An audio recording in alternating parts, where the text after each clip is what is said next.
निशिकांत दुबे गोड्डा से लगातार चौथी बार जीतने में कामयाब रहे। यहां उन्होंने कांग्रेस के प्रदीप यादव को 1 लाख से ज्यादा वोटों से हरा दिया।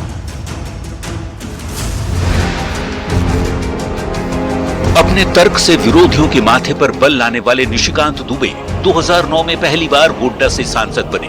तब से उनका विजय रथ बिना रुके चल रहा है। चौथी बार चुनावी मैदान में उतरे निशिकांत दुबे की सियासी जड़ें गोड्डा में कितनी मजबूत है, इस बात का अंदाजा इसी से लगा सकते हैं। हर बार उनकी जीत का मार्जिन बढ़ जाता है। यही वजह है कि इस बार उन्हें हराने के लिए विपक्षी दलों का पूरा खेमा ही उतर गया, जिसमें प्रियंका गांधी से लेकर चंपाई सोरेन, मल्लिकार्जुन खड़गे से लेकर कल्पना सोरेन और तेजस्वी यादव तक शामिल थे। बिहार से चलकर झारखंड की राजनीति कर रहे निशिकांत दुबे को देवघर में एम्स और एयरपोर्ट लाने का श्रेय जाता है। निशिकांत दुबे का नाम उन सांसदों की लिस्ट में शुमार है जो सबसे ज्यादा संसद में उपस्थित रहकर अपनी जनता की आवाज उठाते हैं। धनबाद से बीजेपी उम्मीदवार ढुल्लू महतो ने जोरदार जीत हासिल की है। यहां उन्होंने कांग्रेस की अनुपमा सिंह को 2 लाख से ज्यादा वोटों से हरा दिया। धनबाद के बाघमारा से 3 बार विधायक बनने के बाद ढुल्लू महतो इस बार बीजेपी की टिकट पर धनबाद से ही चुनाव मैदान में उतरे।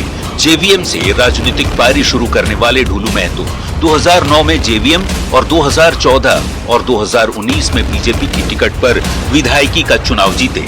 उनका इलाके में ऐसा प्रभाव है कि 2019 में मामूली अंतर से जीतने के बाद भी बीजेपी ने उन्हें लोकसभा का टिकट दे दिया।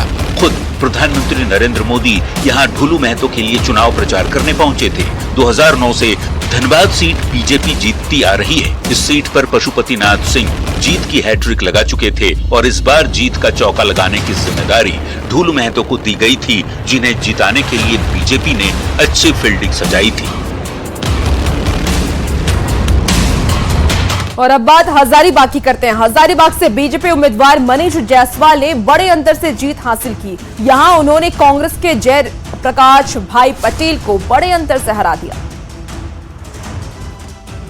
हजारीबाग विधानसभा क्षेत्र में 2014 और 2019 के झारखंड विधानसभा में बीजेपी का कमल खिलाने वाले विधायक मनीष जायसवाल को पार्टी ने 2024 के लोकसभा चुनाव में उम्मीदवार बनाकर मैदान में उतारा, जहां उनका मुकाबला कांग्रेस के जयप्रकाश भाई पटेल से था। इस सीट पर पहले पूर्व केंद्रीय मंत्री यशवंत सिन्हा और फिर उनके बेटे जयंत सिन्हा चुनाव जीतते आए, लेकिन इस बार बीजेपी ने अपने विधायक मनीष जायसवाल पर दांव लगाया। हजारीबाग लोकसभा हमेशा से हाई प्रोफाइल सीट के साथ बीजेपी का गढ़ रहा है। ऐसे में मनीष पर इस सीट को बचाने की बड़ी चुनौती थी और इस सीट को बचाने के लिए बीजेपी नेताओं ने भी पूरी ताकत झोंक दी। हजारीबाग लोकसभा के 5 विधानसभा सीट में से 3 पर कांग्रेस का कब्जा है, जबकि 1 पर बीजेपी और 1 पर सहयोगी आजसू का कब्जा है।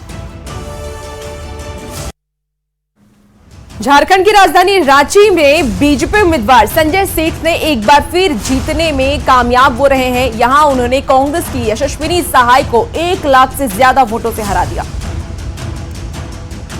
मोदी लहर में भी 2014 और फिर 2019 में जिस रांची लोकसभा सीट पर कमल खिलने में कामयाब रहा, उसी सीट पर 2019 में पहली बार जीतकर सांसद बनने वाले संजय सेठ पर जीत की हैट्रिक लगाने की बड़ी चुनौती थी, जहां उनका मुकाबला पूर्व केंद्रीय मंत्री की बेटी यशस्विनी सहाय से था।